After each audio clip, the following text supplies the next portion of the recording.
Oh, You're muted.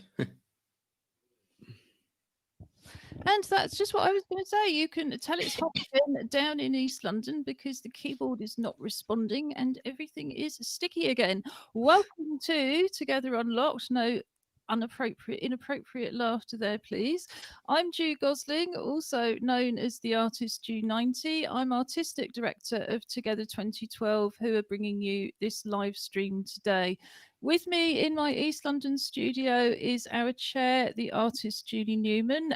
Before we have some audio description, we will go over to the West Midlands and have some introductions and audio description from the other half of our team on our very long wheeled virtual sofa. yes. Good afternoon. Hi, I am Robin Surgener. I'm business director at Together 2012 and one of the co-hosts of Unlocked.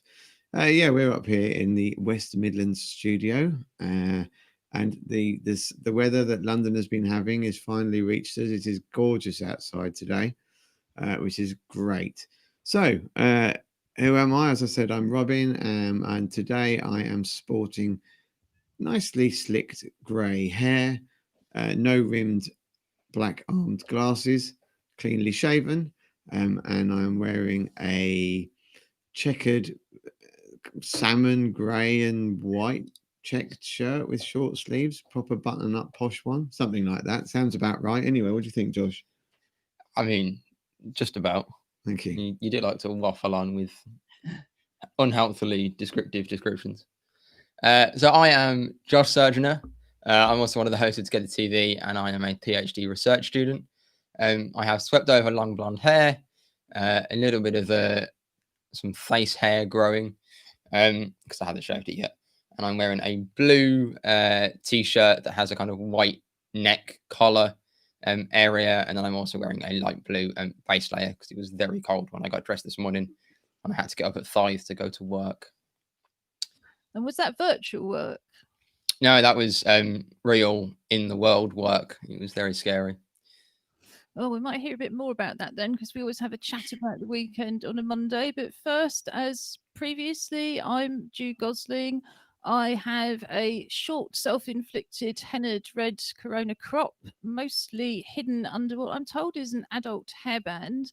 I'm actually wearing this to celebrate the first of our new Monday features, Relax with Awa, which is coming up at the end of the show.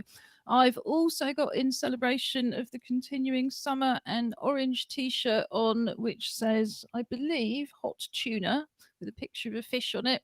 I've got black plastic glasses, black wrist braces, and silver jewellery, including a silver fish skeleton hanging around my neck to continue the hot tuna theme. Possibly because they're also endangered. I have to say, Josh, I really like the description of the salmon pink, but that's I'm Thank, more of a visual thank you. artist. So, Judy, who are you and what do you look like? I'm Julie Newman. I'm the chair of Together 2012. I'm currently sitting here with gold and silver hair today. I have dark rimmed glasses. I'm wearing a white t shirt which says Choose Love. And I've got a cheap smartwatch. And no jewellery at all today. I forgot it. Oh, I was going to say, was that because of it? No, but I forgot no. it. I was in a bit of a rush earlier on. So we run a disabled-led arts program throughout the year with a month-long festival in November and December for Disability History Month. This year will be no exception, and you'll be able to join in it all from home. We also deliver a year-round program which we call our clubs program, which is free for disabled people and anybody they want to bring with them. We're going to play you a video a bit later about how you can join in with that clubs program from home, whether you are disabled or not. And this program indeed is also part of our join in from home offer. So, first of all, on a Friday, we have something for the weekend where we recommend lots of things to do over the weekend, online and offline. How did people get on? Um, well, I did actually get to listen to a little bit of club music, which was kind of interesting. I mean, it's not always my thing, and I have to find the right stuff. I think I'm more into the dirty, grungy end of club music than the pop end. But hey, that's probably much to do with my history as a punky whatever. But yeah, but all that, I mean, that being said, it's surprising actually how infectious a good rhythm is, irrespective of its kind of genre. I think actually you get that rhythm gets you, and I do see how that kind of I was going to say mob mentality. I don't think that's quite the right description, but the crowd mentality, then, if you like, of how when like that groove goes off and everybody is doing it. And I guess it's like when we used to pogo to punk bands. Mosh the same mentality. Deal. Yeah, mosh mentality. That will do. So yeah, so actually, I did manage to follow up on some of my recommendations for the weekend. Yeah, I followed up on mine. I watched some amazing tennis over the weekend in the wheelchair doubles, the wheelchair singles, and then the women's singles final as well on Saturday evening. Some excellent tennis played. Watched the Formula One, which was suitably crackers. It was quite a crazy one. I didn't listen to any music over the weekend.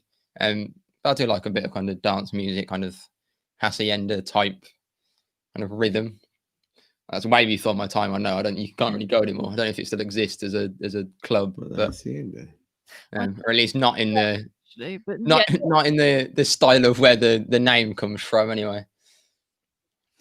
No, and how about you, Julie? I enjoyed the first bit of the box set of Battlestar Galactica, and remembered why I liked it so much. Yeah, I just think it's so good, and I think for the time it was quite ahead of itself actually. The characterization is very good, and the filming is excellent. I had a quick look at some of the other paintings at the Museum of Modern Art in New York, and again remembered why I like a whole range of particular artists, and it was very interesting to think back to when I first had contact with them, which was a very, very long time ago. And my dad used to go away on business trips and bring me back art pictures, books, sort of. So I wasn't very well. I was in institutions at the time and I couldn't read. So having the pictures was amazing, and they were really, really meaningful. And it was helpful to remember those things. Yes, I mean, I think as we always say, if you are stay creative and at the moment to stay home, it's such a way to stay well.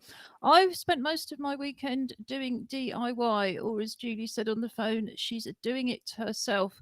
And that was for two reasons, really. We don't have enough PPE to have social care workers in, let alone handy people. And actually, it's really hard to find them anyway. I think that might be a London thing, but it is particularly hard in London to find people to come in to help. So I have been doing it myself. I'm just trying to switch this text off at the same time, which is probably incredible. We keep zooming in and out. Multitasking. Yes, well, the zooming in and out I have no control over. We use a platform called BeLive on the Open Broadcasting System, and it's a technical miracle, really. But as with everybody who's using it, there are, I'm afraid, a few limits. So, yes, I'm experimenting with doing it well enough. I know I'm not strong enough physically or any other way to do it well, but I'm also getting into power tools in a big way. I think it's unrealistic to expect going forward as disabled people we're going to have the level of help we had in the past, and I think we're going to have to get used to doing it ourselves much, much more. But my goal has simply been to make sure that no repair that needs doing becomes urgent before the pandemic is at a point when I can get building work. Yeah, when I can get other people in to do it. So I spent the weekend doing it myself. And actually, that was also, as Julie pointed out while she was sitting in bed watching me, very, very creative. If you're not doing your usual studio work, and actually, I have done a lot less hands on artwork than I would usually have done in the last 6 months. It's a way of just sublimating it, isn't it? Why not get to the kitchen door and sit on the floor and do the rotten doorpost instead? But the other thing I found really difficult over these months is seeing on a Wednesday, for anybody who's just joined us, we have a virtual nature watch with the assistance dogs. And every time Precious came in through the door, I would see it kind of falling to bits, thinking that it's just going to have to get sorted out. So I've been discovering the joys of wood hardeners and fillers and such like, and I'm continuing to investigate ways that people without much muscle strength can do these things for themselves. However, I'm going to stop short of introducing a new DIY section. You'll all be pleased to know. I do think the image of Rosie the Riveter has taken a very interesting turn. Well, don't worry, you won't be getting me doing DIY. When I was an apprentice, I was an apprentice toolmaker. That's like an engineer, and as an apprentice, it's traditional to be given the rubbish jobs. And at one point, they wanted me to paint the bins where all the cut off metal went. They were called slurry bins. And I managed to do such a bad job, not intentionally. I managed to make the paint run on the rubbish bins so badly that they never let me paint anything else again, ever. It's interesting talking about kind of the satisfaction of doing kind of DIY projects. I like making things, and if I had the space to do it, I'd make stuff all the time, or the tools, or any of the ability creatively to build things. But I had to do some wheelchair maintenance the other day on my front wheels, and we were talking about that. It's just really enjoyable to do. It's kind of really relaxing to kind of just do stuff with your hands. And then it led into a conversation with me and Mum about how, I like kind of enjoy building things, but don't have a workshop to do any of it in. So it's a different part of your brain. I think that's how it works. So that's how occupational therapy has worked previously in the past. It engages a different part of your brain other than cognitive thinking and, sort of putting words into your brain. It's a different part of your brain completely. And I think that you're absolutely right. It's very relaxing. I think the other thing I've found, because we literally fortunately, we haven't needed to leave the house since March, is my wheelchair skills. My fitness from using the wheelchair, using the stick to get in and out of the car and so on. I haven't been using that. So, I have very painful hands and I have a very poor grip, but it's not very good for them to be doing DIY, but I'm sure it's good for lots of other bits of my body, And I guess, again, it's that trade-off, isn't it? Well, you used to have to be more careful than you can afford to be when you're being very, very careful in other ways. And our priority has to be covered secure. So before we move on to our regular Monday update, what happened this morning, Josh, when you left the house? Because I think we're all always interested as shielders in the experiences when you do go out. It was strange, having not really gone out since March, other than a couple of kind of hospital trips, and then to move house. I started last week, so I started last Monday, so I'd done kind of 3 sessions, and it's bizarre. Everyone's kind of doing their best to social distance, or sometimes they do forget, but it's normally amongst each other. But it's really weird.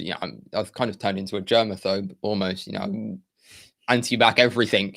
There's no almost about it. I've decided, if I could carry around a, fire truck of Dettol, I would, and just kind of spray it at people.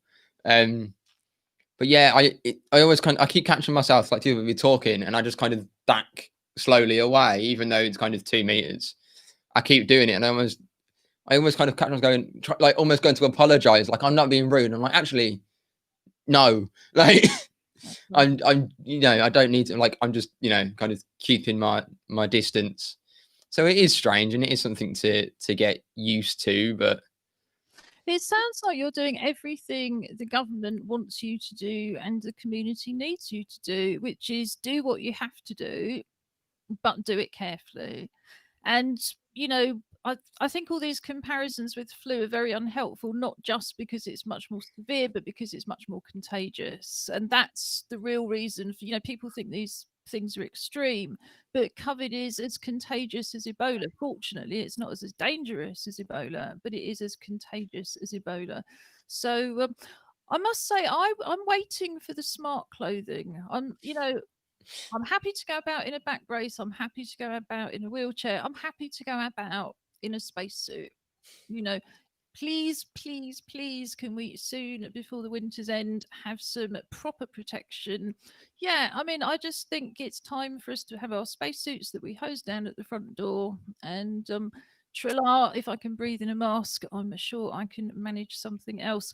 LG apparently have announced a mask that it cleans itself. It has UV light in the case, but it's battery operated with recyclable batteries or rechargeable batteries, and it filters the air automatically. So I think we've kind of lost track of the fact that the fashion industry have been promising us smart clothing for at least 2 decades. Yeah. We really need They might finally get around to it. Yeah. so ever so quiet. Please, fashion industry, the demand is absolutely there. Now is the time for that virus and bacteria proof clothing that you've been promising us and everything else. But we will move on formally to our regular update feature. We heard on Friday that on Thursday, the 24th of September, the app is going national. I can confirm it is going to continue to be known as the NHS COVID-19 app. There was some discussion about whether that was the right name, but all of the consultation in Newham has confirmed it is. So I'm just going to put on a 2-minute film from our own Sahira Khan. It's excerpted from a longer film, which you can find on our films page or indeed our highlights and links page. And that longer film, What's App Auntie, will tell you everything you need to know about the app. So this is just about one aspect.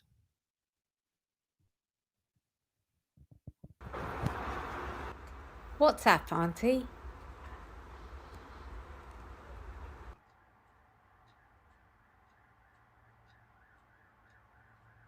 What are you looking at?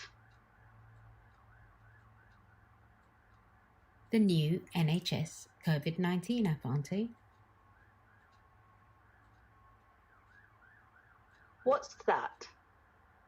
It's a new way to fight coronavirus using our phones. It'll help everyone to protect each other and save lives. Let me explain. The app works in 6 different ways. If you become ill, the app helps you to check if you have coronavirus symptoms. If you do have coronavirus symptoms, the app helps you to book a test. This test can be carried out at home, at a walk-in centre, or at a drive-in centre. If you do test positive for coronavirus, you tell the app on your phone. Then you isolate, which is stay at home alone, for 2 weeks after your symptoms started. After that, you should no longer be infectious. While you're isolating, the app provides you with advice and support. Isolating is essential to stop the virus spreading. The app tells all of the phones that have been closer to you than 2 meters for at least 15 minutes over the past 2 weeks. The apps on those phones then alert their owners to isolate in case they're infected too. They can then book their own tests using the app. Will you help me to install the app now, please? Yes, of course, Auntie. Support the app. Support the NHS. Save lives.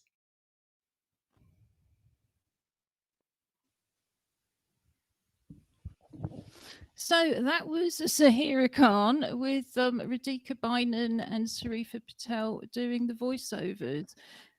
I think, everybody realizes that over the last week, the situation has got much more serious. So it's great to see that the app is almost ready to go. We're very proud to be able to, trial it and give as much feedback as possible. That process is still taking place in Newham. So if you live in Newham and you haven't downloaded the app yet, it's very simple and straightforward. Do have a go. Let us know, or indeed let the app team know directly. How did you find it? Was there anything that you found confusing? Was there anything unclear? Was there anything else you would have liked to have seen? How easy was it? Did you find any aspect inaccessible? If you're a business and you've been asked to print a QR code poster, how was that for you?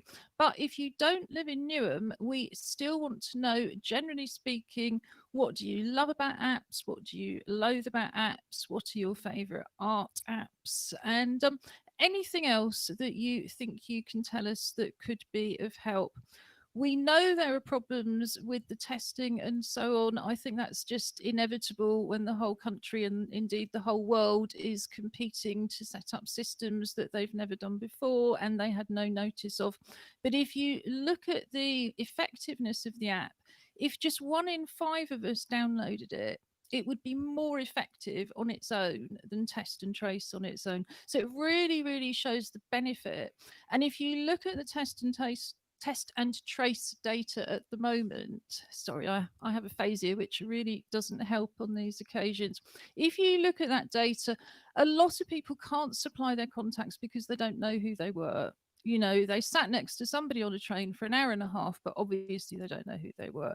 But your phone will know. And of course, this system is so great because it is completely anonymous. All of the data is stored on your phone. None of that data gets shared. And if you do test positive and you give them permission, again, it's the phone that is doing the contacting. None of those contacts are passed on directly. How's it been under the new lockdown rules in the West Midlands over the weekend, guys? Well, I mean, I think the first thing I want to say is about the app is I think we have to do everything to promote it positively.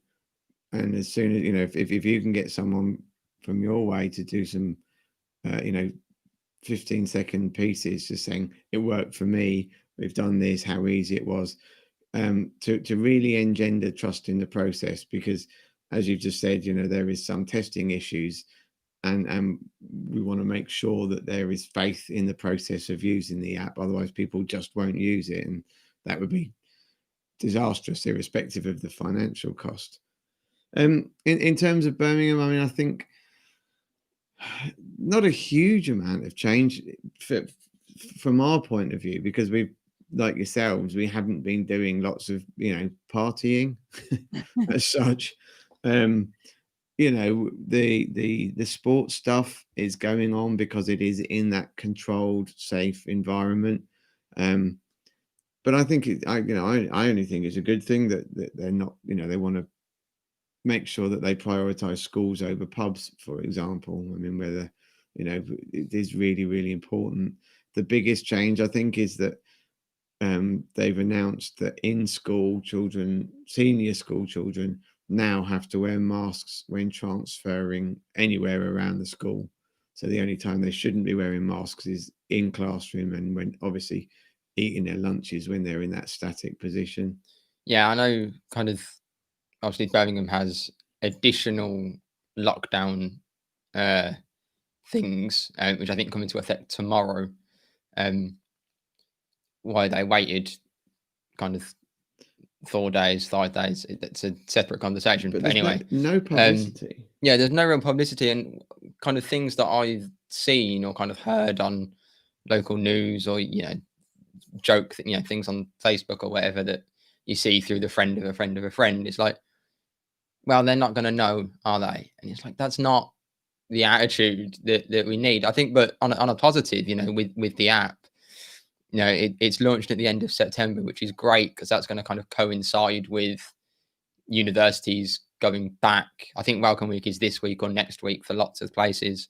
So, you've got a kind of huge influx of young people into a city, and they're going to be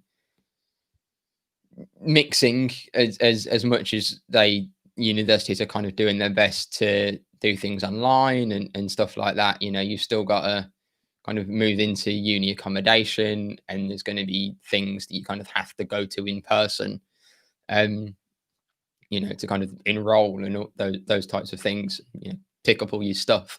Having the app in place for that, or at least around that time, assuming it gets good uptake, is going to be so important. And the uptake of it at that point is going to be so important, because sorry to interrupt you. I'm just going to put your camera on solo so Julie can get out our assistant's dog, or one of them barking. So I didn't want to do that in case you thought we had suddenly got lost from the broadcast. That's fine. Of course. So we may or may not see Julie again after the film that follows this.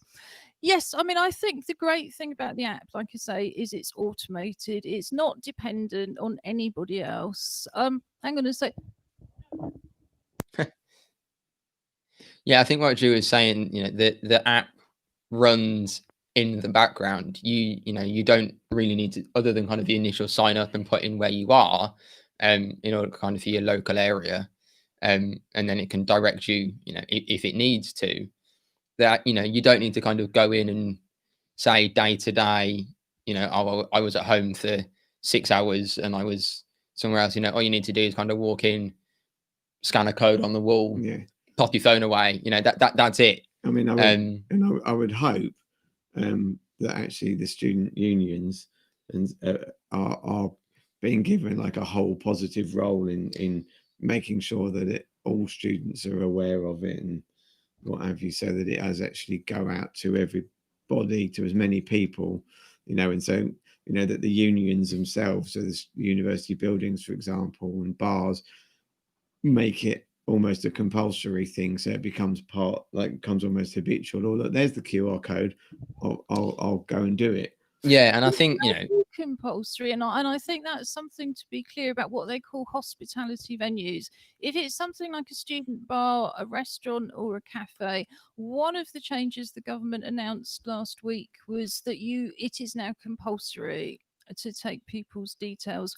What the app developers are hoping is that the app will be classified as a medical device. Now, if it is classified as a medical device and you use the app, you won't have to leave your details manually. And I think for people who are concerned about privacy, that really is going to be helpful. But of course, there's no promises. The critical thing is if you go into a venue, they have to know how to contact you. And if that's able to be done anonymously through the app, how brilliant. I mean, I've already noticed that I get a weekly text just saying to me that I've not come into contact with anybody who's infected. One of the reasons I find that comforting is I know I haven't. Yeah, but it's nice to kind of have that reassurance almost. Well, what it reassures me is that the app works. Well, yeah, that as well. That's the reassuring thing. Yeah. As long as it keeps telling me I haven't sat within 2 meters of somebody for 15 minutes or longer when I know I haven't, that to me is just kind of the icing on the cake to say that this is working. But it's based on a Google and Apple system that's already been trialed around the UK and elsewhere. I think there's not really much that isn't going to be as good as it can get without mass rollout. And of course, once you get millions of people using it, of course there's going to be tweaks, but every app is tweaked. I mean, it's just par for the course, isn't it? What art apps? I know you have been talking about an app that you're learning to draw with, and you've also been watching videos. Have you got any more information you'd like to share with us about that, Josh? Yeah, I've been using Sketchbook initially, which is a free app that has kind of different drawing tools in it. There's kind of the whole range of brushes, from kind of fine liner or pencil through to basically kind of watercolor splashes. It's all digital, so you can get that kind of washed out kind of blotty style, but you don't have to actually kind of do anything for it. You don't need to know how to mix on the paint. You can just select your color. And then it has guides. If you want to draw a straight line, you can press a button and it'll give you a thing, and then you just put it where you want and then draw wherever, and it will only draw on where that line is. That sounds much more straightforward than some of the apps I've used. I use Photoshop a lot for my photography, but I found anything that involves drawing lines and freehand in those apps I find really, really difficult. So Sketchbook sounds much more straightforward. Yeah, and then I was gonna say I've now started trying Photoshop as well, just to kind of see the differences between the two. Kind of, Sketchbook has things that I prefer over Photoshop. Photoshop has things that I prefer over Sketchbook. I will say I found it easier using Photoshop. Two lovely people brought me a starter graphics tablet for my birthday a few weeks ago. So I've been kind of playing around with that and kind of learning how to use that, and that's a weird experience. But what I found works quite well for me, or I'm practicing, is actually drawing it on paper, kind of drawing it physically, scanning that in, and then almost tracing my own drawing, kind of copying the lines digitally, which gives you the really clean kind of breaks. Then you can go and kind of color it in or whatever, rather than trying to draw it freehand straight into the app, because I just wasn't very good. So I've been kind of doing it that way, just still drawing it myself, but then kind of scanning in that pencil drawing and then using that as a guide, which I found varying success with. That sounds wonderful. I'm going to ask you next time to maybe do a bit of a screenshot or screen recording rather, and to show us a bit more. So that brings our update to a conclusion for today. I'm going to put a short video on now to tell you more about our Join In From Home program. So just bear with me.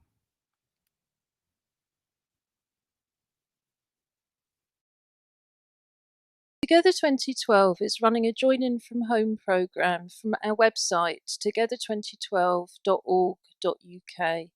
Click on the link at the top of the page, Join In From Home, to go straight to the main page, where you have a wide range of accessible, inclusive creative activities, mostly using things that you would already have at home. At the top of the page and throughout the pages, you will also see videos in British Sign Language to translate the site for deaf people. These videos can also be useful if you have difficulties reading and you simply want to hear more of the content. The Join In From Home programme is based on the activities that we would usually be running in East London. Dance Club usually meets on the fourth Monday of each month, and they create improvised masked dance for the screen. Here you can also see their very first film, where they simply made masks from paper plates, covered themselves with fabric, and just moved gently to the music. You can hear as well there's an improvised soundtrack.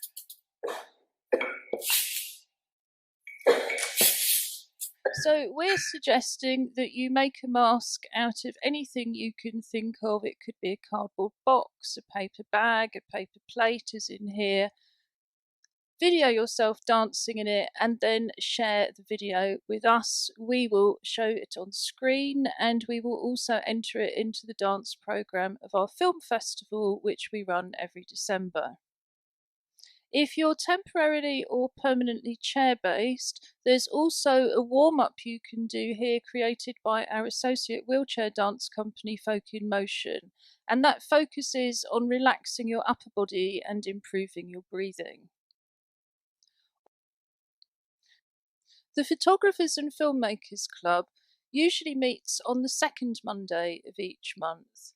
We're inviting you to make a video at home with the theme of home and share it with us. You can use a phone or a camera, make any kind of film you wish, including drama, documentary, dance, animation, artist films, comedy, and they'll be eligible for a CAT award at our December Film Festival. You can also watch with us from home. In addition to Together 2012 TV with Together Unlocked and other live streams, we have the Together Disability Film Festival highlights.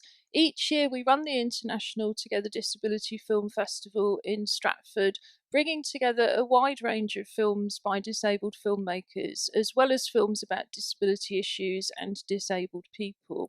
We always publish the programmes online with links to the films that are freely available. So we invite you to revisit our recent film festivals from the comfort of your own home, and also to send us reviews of those films.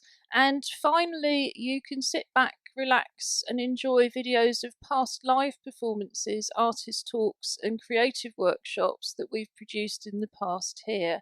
So, for example, from past festivals, we have documentation and films of creative dance workshops, street art performances, dances that the dance club have created, dance performances, and of course, we're continuing to add new activities on a regular basis.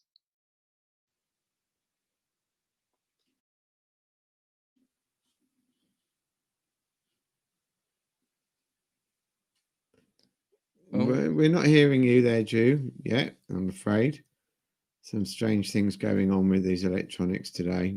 There are. It seems to be not exactly less responsive, but also less reliable in the heat, as we know from the kind of week that we glowed through earlier in the summer. It's nice to have that opportunity to glow once more for one final burst of good weather. So that's our Join In From Home programme. One of the things we were talking about before we came on air was documenting lockdown. There's 2 online exhibitions which we're going to recommend on our highlights and links page. One, I believe, is the National Gallery, but Julie, who would be telling me, is still dealing with, I wouldn't say an emergency with the dog because something has upset it outside, but clearly whatever is upsetting it outside is continuing. So Julie is a bit occupied. But there's been a lot of publicity, and we will put the link onto the webpage around an exhibition where people were invited to send in their photographs of lockdown. 100, I don't know how they came down to 100, but 100 have been selected from thousands and thousands and thousands, and that online exhibition has just opened.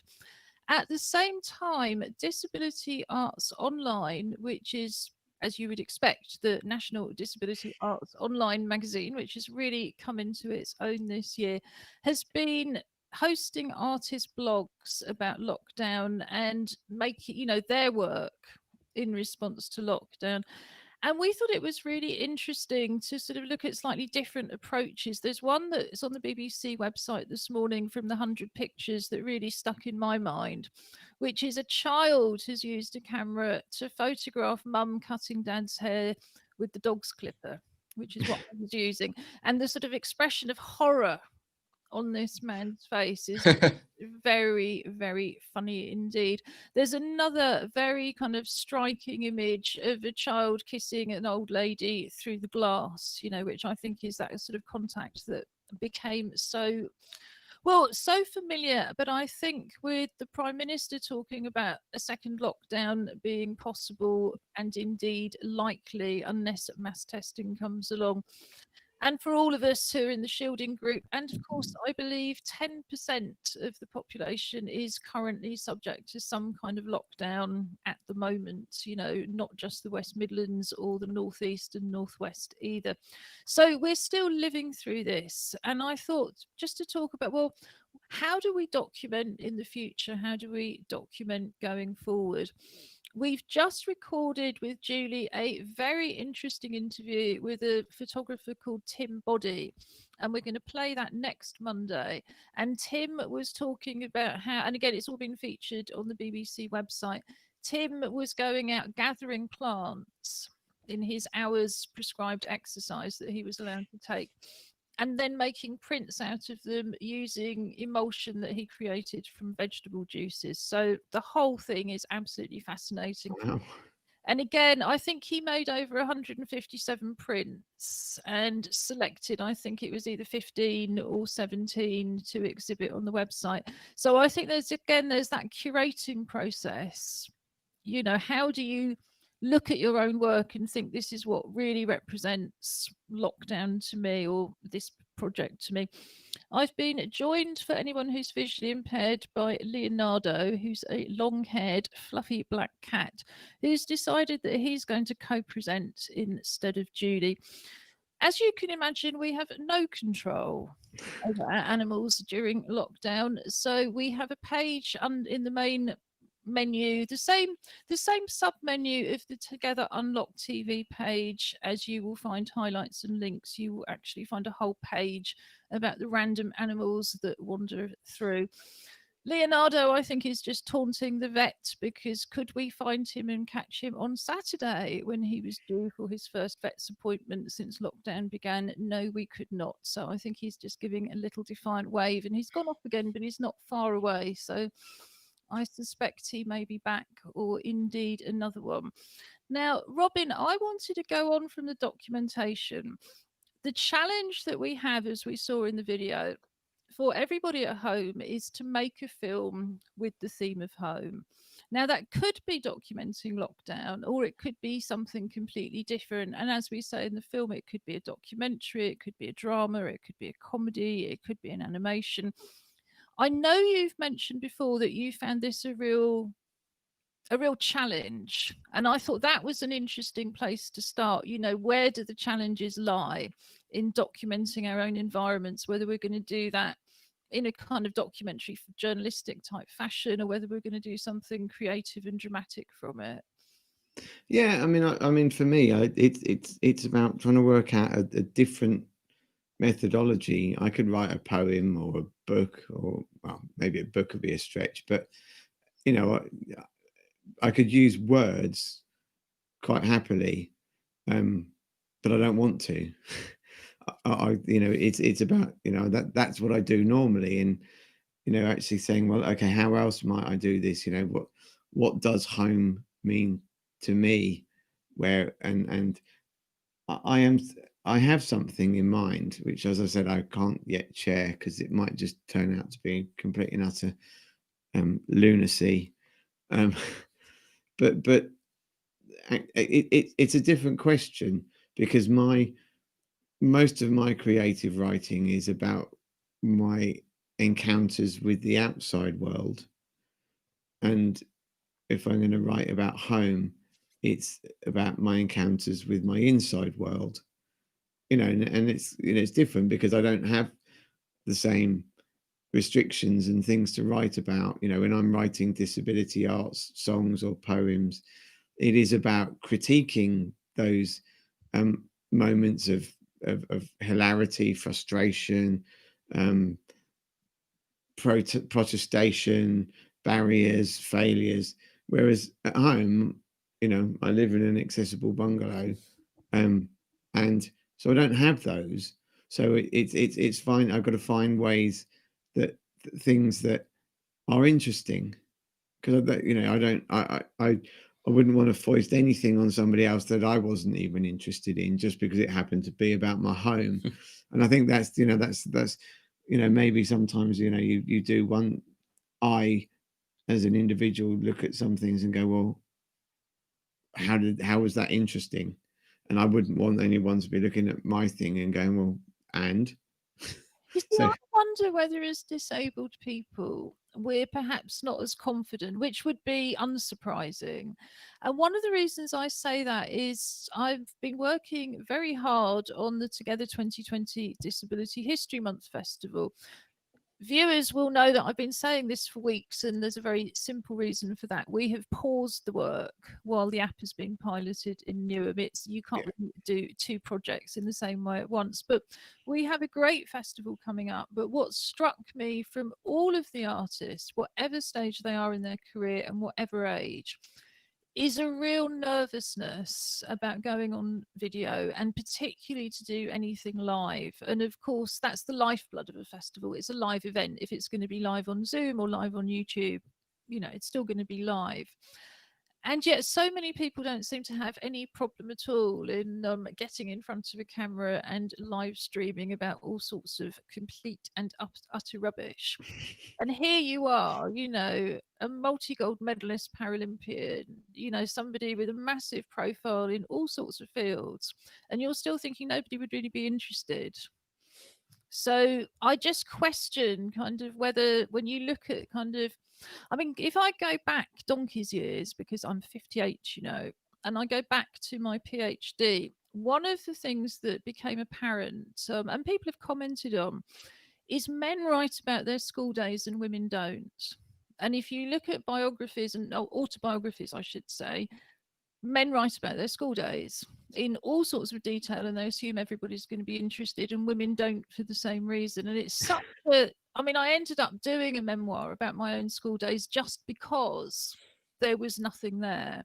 So yes, I do wonder whether there is an issue. And for everybody out there, if you've been thinking for some weeks or even for some months about sending us poems, films, or anything else, yes, I would be interested, very, very interested. So please do send them in. And I'm quite sure that I wouldn't be the only one. So yes, I mean, I think there's that. I haven't done much documentation other than the live stream, which of course this is in a way our documentation. And I don't know how much of that has just been not so much deliberate that you don't want to remember it, but there's a sort of focus, I think, in some of the types of photographs that are being shown in this exhibition that I think I would be a little bit wary of in terms of my mental health. So I think that there is something around that. But then I do read a lot about COVID all the time because I have to do all the risk assessments for the organisation. And of course, you know, we also want to be as well prepared and well briefed as we can be to feed into the app trial and the other work. But yes, that's where I kind of pull back, is just thinking, well, if I really start thinking about all the changes that we've had to make and all the different routines, maybe that's not the best place in the world for me to be right now. So if I was going to make a film about home, I think it would probably be, well, I was going to say very different, but in fact, for Newham Heritage Month, I did make a half-hour film about my home, which we discussed. We didn't show on air, but that was slightly different. It was looking at the building. But of course, that is another aspect. You know, if you live in an interesting property, or yes, there's anything interesting about the history of your property, that is another subject, isn't it, for a film about home? Yeah. I mean, I just, I'm not trying to not do it. I think it's, I mean, I'm not even sure it's a lack of confidence as, I mean, because obviously we do all this and I go on the show. I just, it's about how to make it present a reality, a snapshot or a series of snapshots of what something means. So I've looked at some of the photos that we're referring to, and for me, I thought I was noticing, it may well be incorrectly, but some of them were snapshots and some of them looked like composed photos. And it's for me, I was, you know, there's a couple of the ones that were obvious snapshots. There's like one of a woman and a girl, black and white photo, sat on a balcony, and the balcony was about 18 inches wide and had its washing drying on it, but this glimpse of sunlight coming through. And it was just, it was an instant story. And there were others which I won't describe, but to me was sort of like, yeah, that's been made up to make a good photo. Do you know? And it's sort of, it's for me as I trying to work out that difference between presenting something that is telling a story or telling a story with a photo. Yeah, I'm kind not. of a candid versus a created shot. I think it's. Thank you, Josh. Yes, very good. Yes, now somebody I'd like to get on the show very soon is Aidan Mosby, and he's been producing some photographs around lockdown, which are very much, you know, created by an artist. But yes, I won't kind of give away the whole pictures in advance, but I think they combine those things very, very nicely. I don't think it has to be either or. But yes, I mean, I think when you look at 100 photos have been selected, it's like any art competition. You kind of look at it and you think, well, it's actually become almost random because there's so much good work, and yet the curators want variety, and quite right too. You can't give all of the focus to one group. So if you were going to make a film about home, or indeed if you are doing any documentation, Josh, what's your take on it? I mean, you're somebody who's effectively kind of just left one home to move back to another one. Yeah, it's an amazing how much guff you accumulate. I had loads of stuff, far more stuff than I kind of realized, I think. I mean, we've talked a little bit about kind of the film that Dad's thinking about, and kind of ways we can get kind of certain shots and things. I had some thoughts. I was like, of things that I think would be cool, or shots that I think would be really good. Or I always have loads of really great kind of filmmaking ideas that I just have absolutely no way of executing. Because I don't have kind of camera drones and things like that. Or the ability to film it, I guess. I thought about it a little bit around kind of things that I could do. I wanted to kind of, these big kind of, because we live on a massive hill, these kind of sweeping shots, kind of up and down the hill and kind of over the house and things. But yeah, it requires one, the owning of a very expensive camera drone. Even kind of the cheapest DJI one is kind of £500, I think, or something like that, which is far more than I kind of thought. I mean, it's an amazing piece of kit. I also lack the piloting ability, I imagine, to kind of to get the kind of cinematic effect that I want. I think I'd have to practice a little bit more, otherwise I feel like I just kind of fly it into a tarmac at about 40 miles an hour. But throwing money in the wind would be quite a good description. Yeah, I think that might be a very accurate description. I mean, they have all kind of amazing safety features, but I think if you do try and pilot into a tree, I don't know how much it's going to stop you. It does sound like an interesting way of being able to safely leave the house, kind of watching through drone. But I have to point out there is Google Street View. So it's not a cinematic, though. I can't kind of edit that into some lovely sweeping shots. And I love drone photography. But well, again, we have a wonderful artist doing something with Google Street Views for our festival, which I will tell you more about in due course. We're rushing towards the end of today's live stream. Coming up on Wednesday, we have our usual wonderful selection. We will have poetry from the Pop-Up Poetry Club, written just that morning, and some other poems too. We will have Virtual Nature Watch, this time again from Merlot up in Norfolk temporarily. So that will be something wonderful to look at. We have our Comedy Clockwork Paralympics. You will notice that my teddy bear has the gold medal this week, but we know the West Midlands will be working as hard as they can to get another one back. And much, much more, including Josh's reports into sports and gaming. There will also be App Watch. App Watch will take place every live stream until the launch, and then we will continue as a Monday feature where we will continue to update with you with the app, get your feedback, and critically tell you more about lots and lots and lots of art apps. Now, a new feature on a Monday, I'm glad to say, is a relaxing meditation with Awa from our associate drama company, Act Up Newham. Act Up Newham are back rehearsing this week, getting ready for our festival, so we're going to be seeing much, much more of them over the autumn. Awa has launched her own YouTube channel, so she is putting up a full yoga relaxation every Saturday. And we are going to have a little bit of a wind down from it because Monday is always the most stressful day of the week. So, on that happy note, we will relax with Awa and leave you to relax too, and look forward to seeing you again on Wednesday.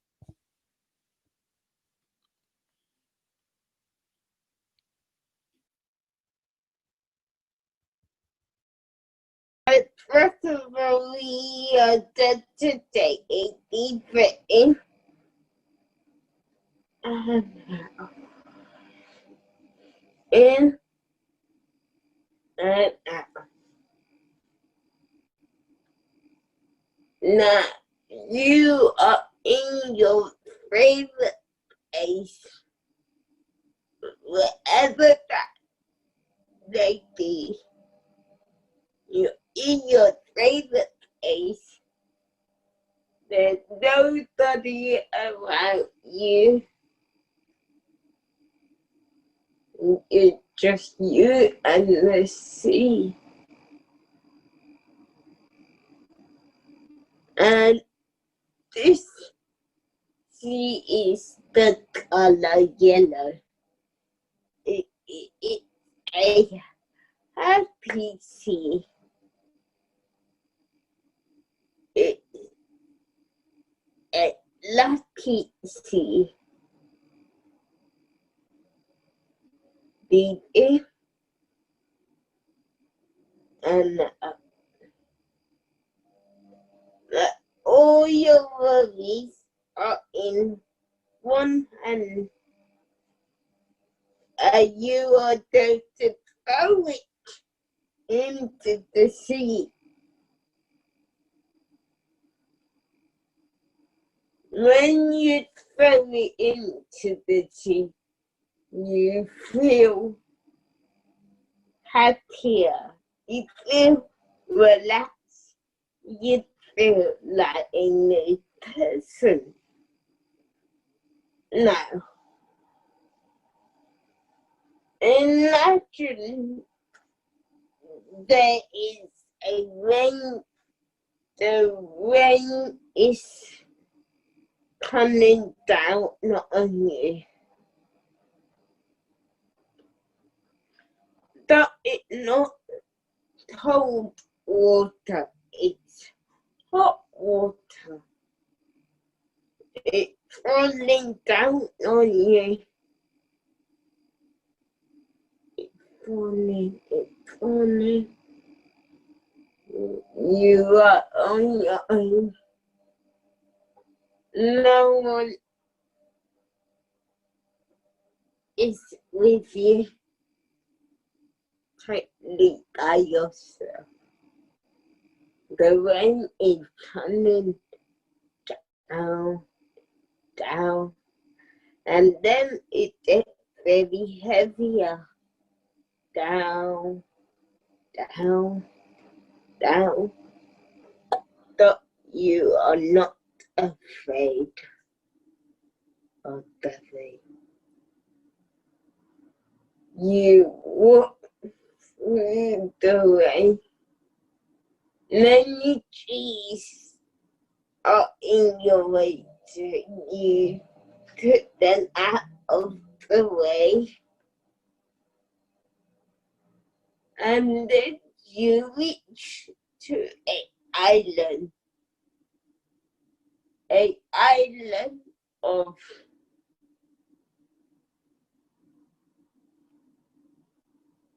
pictures.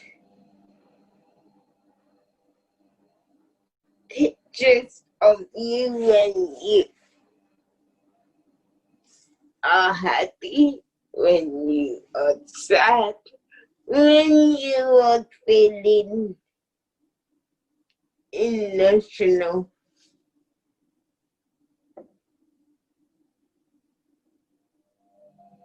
You look through the pictures. It reminds you of the good old days. Before the lockdown.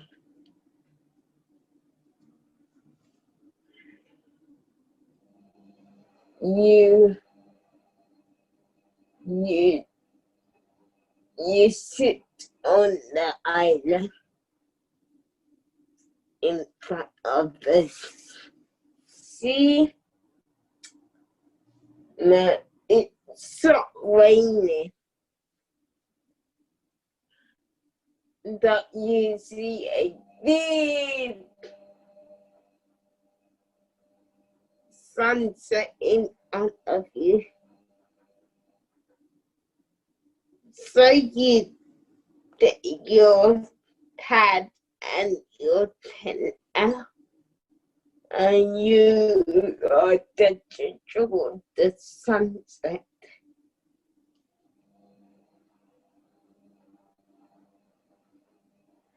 And you are feeling happier.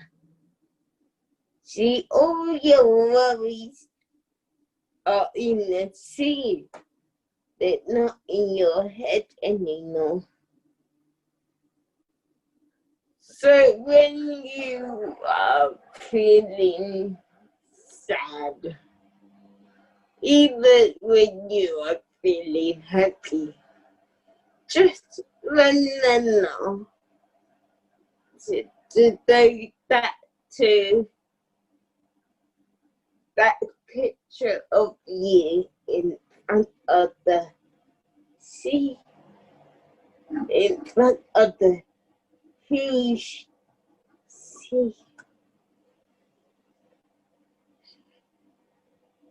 Take a final deep in